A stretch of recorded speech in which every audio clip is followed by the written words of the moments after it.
1, 2, 3. Testing 1, 2, 3. Hi.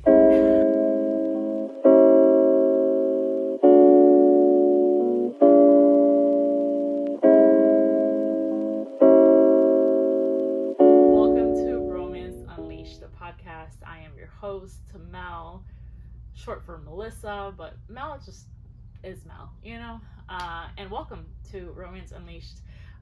This is the first podcast that I have recorded by myself. Usually I have a team of people here, so let's see how it goes. Anyway, again, my name is Mel. How many times can I tell you that I am Mel? And I am the founder of Steamy Lit. I like to say that Steamy Lit is more than a bookstore, but really a romance literature collective. We are a community, we are a bookstore, we are a book subscription box, we are a nonprofit, we are many, many, many things, but more importantly, we are advocates for change. And yeah, I am the founder. I am 33 years old. I was born in July. I'm a July baby. I'm a 90s baby. And yeah, I am here. Oh my god, this is so awkward. Okay, and you are here with me. So thank you for listening. Thank you for being here. If you've been following along from the beginning of the journey, you know that the podcast dynamics have changed a little bit. Originally, Romance Unleashed was going to be a co-hosted podcast between me and a friend of mine named Des. He is no longer with us, and by that I mean, like, I'm sure he's alive and well. He's just no longer part of the podcast. Will I ever get into that? I don't know, because my heart is still hurting. But I'll tell you a little bit about why the podcast got started. I will tell you a little bit about how we got here today, and then I'll tell you everything about me and kind of what you can expect from this podcast. I hope you have a good time. I really hope we have a good time together. And I hope that while you're listening to this, you're doing something fun. You're doing something to love yourself and take care of you. But if you're doing chores, that's just the way it is. Or maybe you're driving, so you should be driving safe. Anyways, so as I said, my name is Melissa. I am 32 years old. I'll be 33 soon. I am a Cancer, and I am a Leo rising sun and Cancer moon. So a lot of feelings. I cry often, and for a long time I was ashamed of that, but I'm letting myself feel everything, because when you don't feel, you're dead. Okay, that's too much, but you know what I mean. Like, feeling is a part of the human experience, and I am now savoring those feelings. I'm recording from my bookstore in Deerfield Beach, Florida. If you have never visited, I hope you come visit us soon. Steamy Lit is a romance-only bookstore, and we specialize in diversifying your bookshelf, especially in the romance genre. We do have a shelf in the back that's for the folks who got dragged here. Maybe you don't read romance, but we have something for you. Anyway, I opened the store. The grand opening was February this past year, and we did a soft opening December last year, and it's been going really, really great. I feel like the South Florida community really, really needed something like this, and I hope that we can continue to expand and continue to bring romance to you. But while this podcast will be about romance books, because who am I without romance books, this podcast will be about a lot more. It will be about life. It will be about romance, intimacy, and all of those universal feelings that we feel every day. I was gonna say hopeless romantic, but somebody corrected me the other day and said, no, you are a hopeful romantic. And you're right, I am a hopeful romantic, and because of that, I love to talk about love, whether that's platonic or romantic. I love to talk about relationships and intimacy and feelings, and really dive deep into that. A lot of that will come through books, and throughout the podcast we'll also have a bunch of guests, right? We are going to have authors, we're going to have people who are just part of the book community, we're going to have readers, hopefully we'll have therapists, and maybe we'll sprinkle a man or two in there. Hopefully we find some that read romance. So if you're a man and you read romance, hit me up. We would love to talk to you.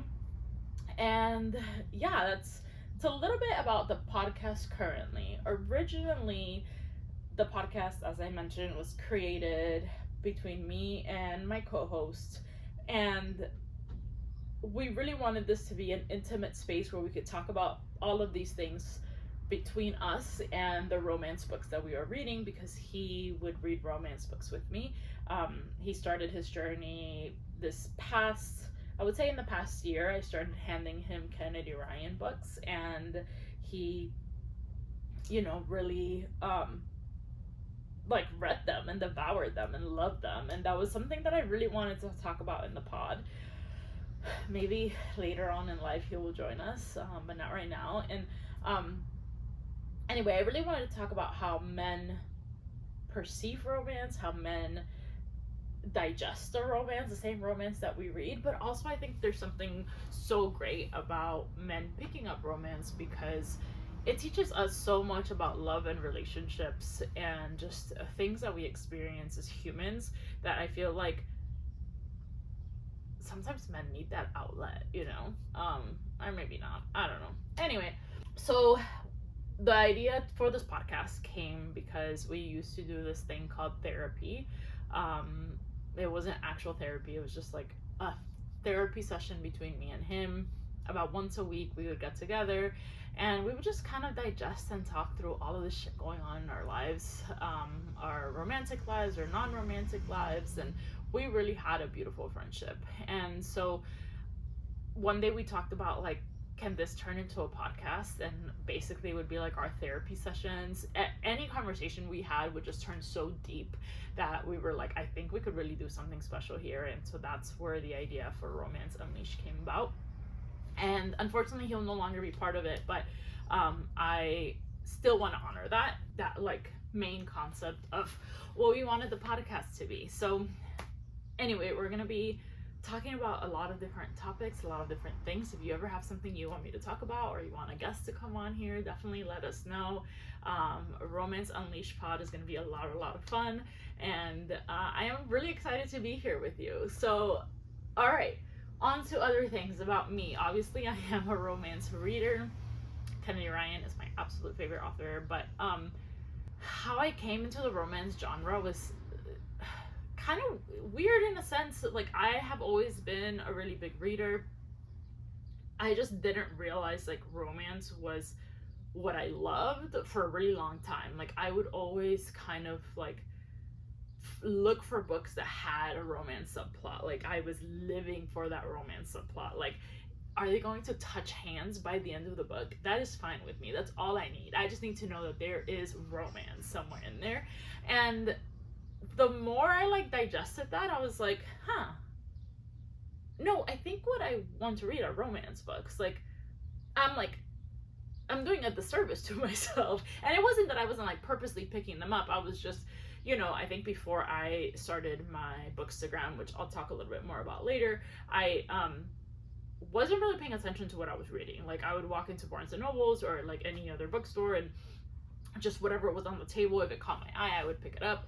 But something that I have found as I started Steamy Lit was that, especially when you're walking into a store like, Barnes and Noble, and no shade, but like some of these publishers are paying marketing dollars for books to be in certain places, right? And so like those are the books that are going to catch your eyes. And guess what authors are not on those tables, right? Usually authors, part of marginalized communities and identities, are not receiving those marketing dollars. And that could be a whole other episode, and maybe we'll talk about that a little bit later. But this isn't really about publishing. I will touch on it because it's part of like what I am doing. But anyway, I was just kind of picking up whatever without really paying attention to who I was reading, what I was reading. I wasn't being intentional about my reading.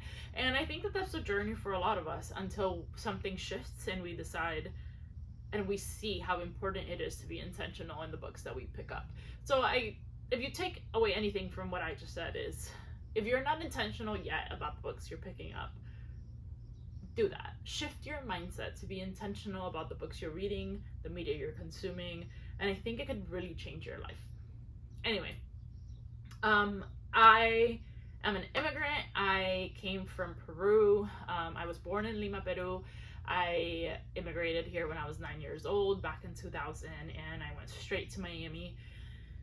And that was a lot, right?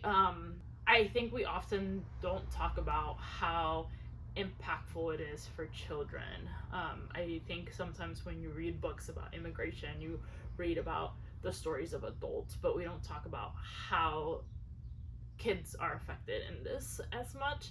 And anyway, reading was my escape. If it wasn't for reading, I don't know where I would be. Reading was like my only constant. Moving to a new country where like the language is different, the customs are different, your family is different, because I had my family in Peru, right? I hadn't met my family up here, and it was really hard. And books were the only thing that was consistent. And I often recall my mom driving me to the Miami-Dade Public Library, and my mom was working like 3 jobs at this time, and whenever she had a chance she would take me and I would check out like 30 books. And I always remember the librarians be like, are you gonna read all of that? And I'm like, yeah, no, I didn't read all of that. But I just, having books around me was just like such a happy feeling for me. So I started my reading journey really young. I would say I get it from my mom. My mom loves to read. Right now she's in her romantasy era, which is really great. Except it's a little hard to find some of the books in Spanish. So she only reads in Spanish. So I've been trying to source some of those books in Spanish. And it's just really great because we have a lot of things to talk about. And, you know, I feel like books can always bring two people closer. But anyway, reading has been my escape forever. And as I got older, I kind of shifted my reading to obviously priorities. I wasn't as attentive to my reading habits as I had been in the past. And college, you know, you're busy, working, life, whatever.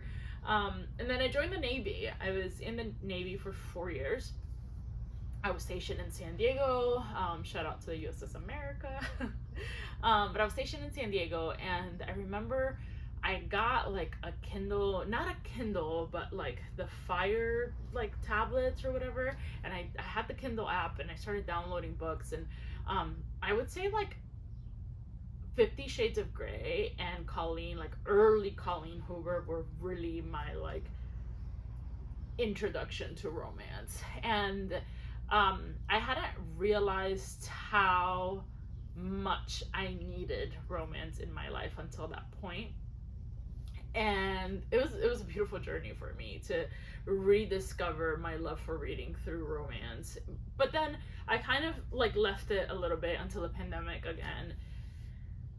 And wow, did the pandemic change things for me. For one, I graduated from the University of Florida, and I studied sport management. I was always into sports. I do not play sports. Not one bone in my body is athletic.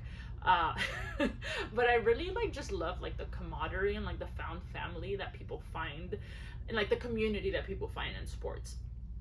And I also like really loved the appeal of folks and scholarships, specifically folks part of marginalized communities, and being able to get scholarships to play in at a higher level. And so sport management was just something I really wanted to do, and so that's what I did for a while, and it was great. I love working in athletics. Sometimes I do some like side work in that realm, but the pandemic happened and we weren't traveling, we weren't going anywhere, so we got sent home. And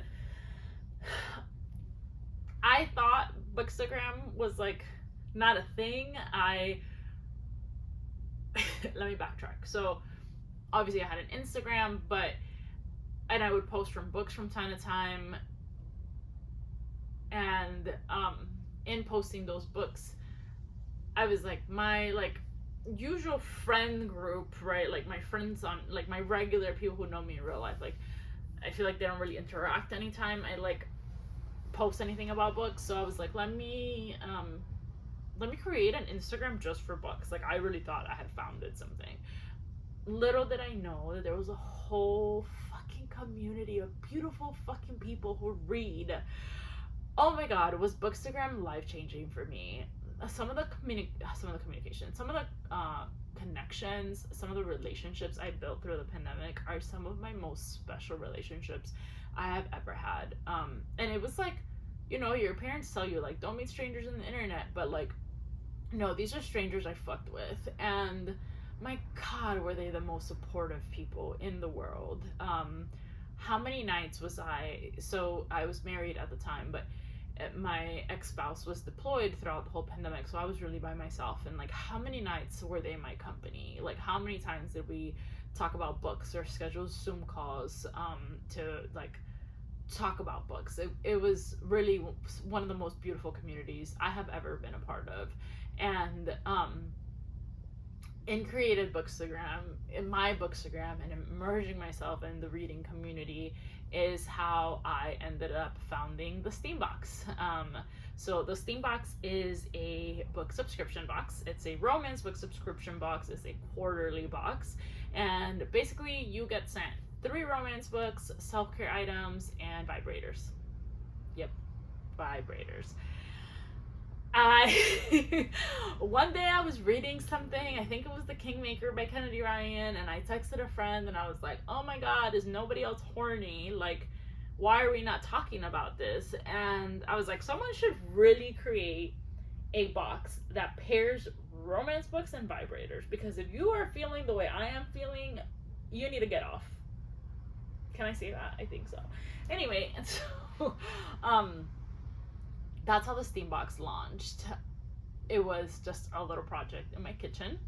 I wanted to be very intentional about celebrating diversity in romance, and I wanted to be really intentional about celebrating and embracing self-love. I feel like women are so often shamed about how we love ourselves, masturbation, self-pleasure, orgasms. I wanted to start breaking that taboo, and I wanted women to start talking more about all of these things that we experience, whether we read romance or just in regular life. But there should be no shame in self-love and self-pleasure. And so somebody was like, well, why don't you just create it? And I was like, and that's how it started. It was a little project in my kitchen. I started doing all my research for how I get in contact with publishers, how do I set up sales accounts. That was a whole other thing. Like, I cannot tell you what I was doing.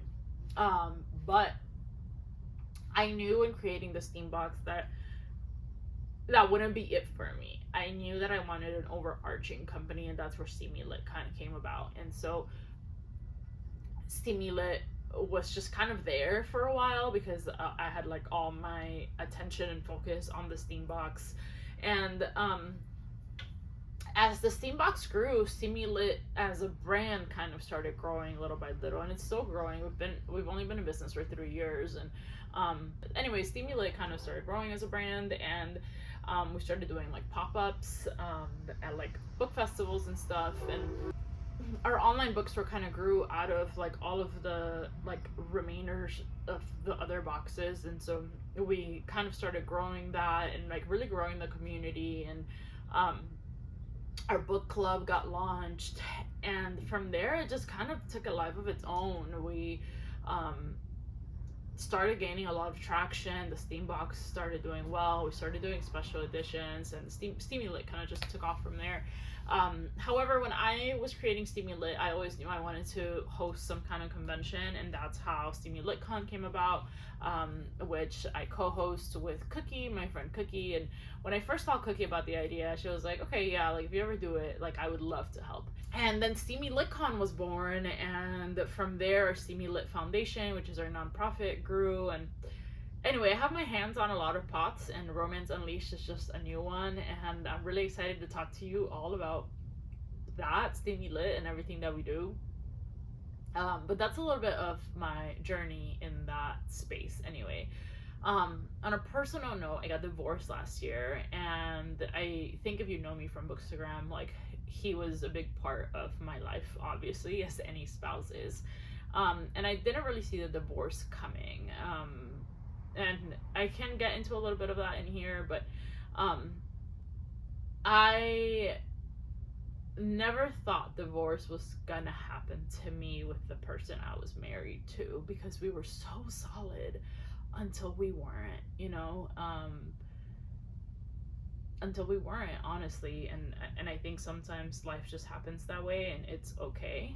I'm okay, but being a romance reader and being in a romance space where obviously like love is a lot of the focus of what I read and talk about, going through a divorce was fucking hard in that sense. And I don't know that we talk about that enough. Like, you know, whether you're an author or a romance reader, like when you're going through such hard shit, isn't it hard to read a romance book? Because man, I had a fucking time. Like, I could not read like I wanted to, because I was very bitter in a sense, and I was really fucking sad, and I was just like, I don't want to read about anybody else's happy fucking ending. Like, what happened to mine, you know? And I told Abby Jimenez this past weekend. She was here in the store with fucking baby goats. It was great. Yes, I said that right, baby goats. But I feel like the right book finds you at the right time. And the weekend that we decided to get divorced, I had been putting off Abby's yours truly, the arc, for a long time. Like, I had gotten it maybe like 2 months before that, and I was like, I'm just not ready for it yet. And something about that weekend was like, you need to read yours truly right now. And oh my god, was that such a soothing balm to my soul. If you haven't read the book, I highly suggest you read it.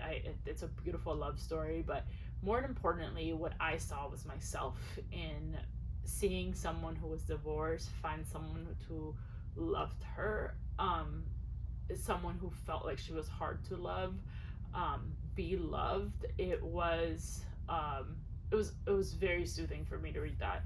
And anyway, that's a little bit about my divorce journey, and I'm sure we'll talk more about it. Another thing you should know about my divorce journey is that before I got married, I dated people organically, right? Like a friend of a friend, or yada yada yada. I worked with them, or I worked with their friend or something, you know what I mean? I had never used the fucking dating app. Oh my god. I had to come back out into these streets for a dating app? Oh my god. I told KJ this, like, because KJ's my ex-spouse, and we left off in great terms. Or at least I think. Overall, it was a very amicable divorce. It was just, we just didn't grow together, you know what I mean? But I told KJ this when we were finally moving out of the house, and I was like, you are sending me back out into these streets. And I don't know what I'm more upset about at this point. I was not ready for what was gonna hit me in these dating apps. Oh my god. And you know what? We're gonna do we're gonna have to have a whole podcast just on dating apps, because I'll tell you really quick, not my first experience, but one of my first experiences on dating apps was a man asking me to send him $300 right after we matched. He was very much like, hey, how are you? And I was like, good, how are you? And he's like, I'm actually not great. I'm not going through a great time. Can you let me hold something? And I was like, what? And he's like, can I hold $300 until yada yada yada and I'll pay you back? And I'm like, the fucking audacity. Are we kidding right now? Are we kidding? That was wild. That was a wild encounter. Since then, I haven't really had a lot of luck. And again, we'll do a whole episode on this. But moving back to South Florida after being in the West Coast for 10 years was also like a shell shock, because South Florida is different. You know what I mean? If you know, you know. And anyway, I have just started finding my footing in this new space that I'm in, being single, finally really working on me. I feel like I had kind of been like a serial relationship person for a long time, and I'm finally giving myself space and grace to like grow and be with myself, and a lot has unfolded from that, and I'm sure you'll get to hear it here on the podcast. Let's see, what else can I tell you about me that you might not know? My comfort food is Kraft mac and cheese, and it has to be Kraft mac and cheese. If I ever have to tell you that I love you or I'm in love with you, it would probably be through a letter, because it's just who I am as a person. As I mentioned, I'm a Cancer. I'm a rising Leo, sun and moon in Cancer. So I am always in my fucking feelings, okay? But like that girl said, we are always productive. Crying, but always productive, or whatever she said. Um, Obviously, reading is like one of my favorite things in the world. I mostly read romance. And I love to go to the beach, or just like I love to be in the sun or by the water. Like that's something that brings me so much joy and just like really grounds me and helps me like come back to me, if you know what I mean. I call myself a little fish because sometimes, um, if we are like going on a boat or something, like you're just gonna catch me swimming the whole time. I just love being in the water. Um, some things I want to learn in the next year are probably tennis or pickleball. Pickleball is a new one, but I'm kind of intrigued. I've always wanted to learn how to play tennis. I had been going to like pole dancing classes, but I have really bad carpal tunnel, and I felt like I needed to like strengthen my muscles a little bit more before I tried pole dancing again, but I will try it again. However, why I did it, I felt like I looked like a very cute rotisserie chicken, if you ask me. Um, I have three beautiful Rottweilers. They are my life. Grizzly, Zilla, and Saga. And Saga is the youngest. I call her Lucifer because, yeah, she's crazy. Zilla is my rescue, and Grizzly's my oldest, and my boy, and my baby, my whole life, my whole world. I mentioned this already. I used to work in athletics. I am now doing STEAMY Lit full time. I am in school right now. I'm getting a second undergrad in interdisciplinary studies with a focus on women, sex, sexuality, gender. A lot of it because it really goes hand in hand with what I do here at STEAMY Lit, and so I thought it would be really cool to do something like that, and so that's what I've been going to school for. What else? On a typical night, you can find me with a book, probably eating pasta. I love pasta, but my favorite food is Peruvian food. Obviously, I mean, I'm not biased at all. I enjoy watching football, but mostly college football, not really pro football. Um, I love college basketball as well. Love is a hard word. I've recently started liking, really enjoying, that's a better word, really enjoying college basketball because I worked at San Diego State and I really love the program that they had there.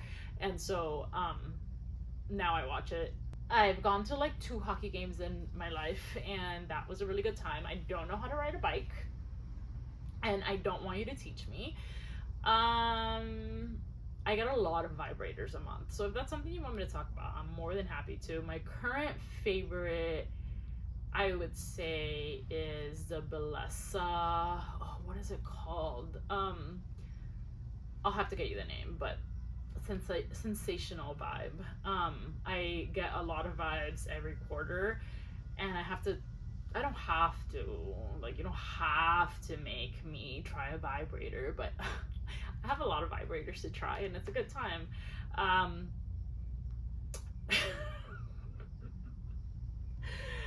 What else about me? I drink a lot of water, even though my current water jug would not tell you that.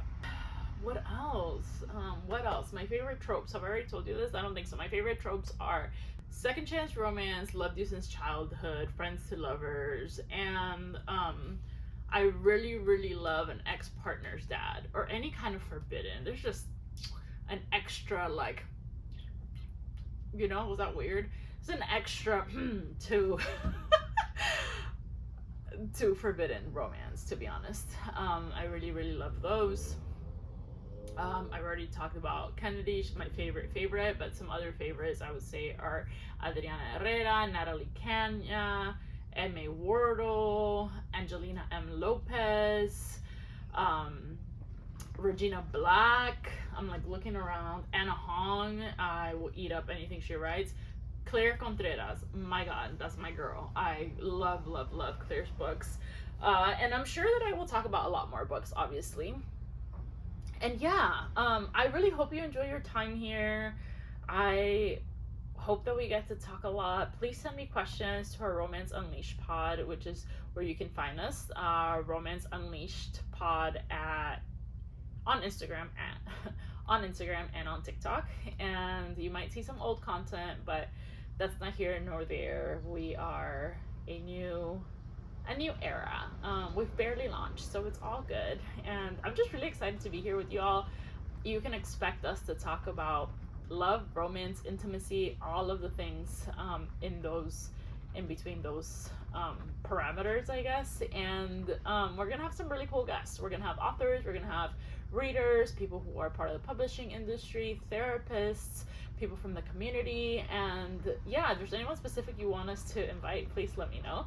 I will mostly be recording live from Deerfield Beach, Florida, and sometimes we will do live podcast recordings. So if you ever want to come watch, you're more than welcome to. Anyway, with that being said, I am Mel. Thank you for joining me today. I hope you have a lovely, lovely, lovely day. Thank you for listening, and I hope to hear from you soon. Or I guess I hope you hear from me soon. Anyway, mwah.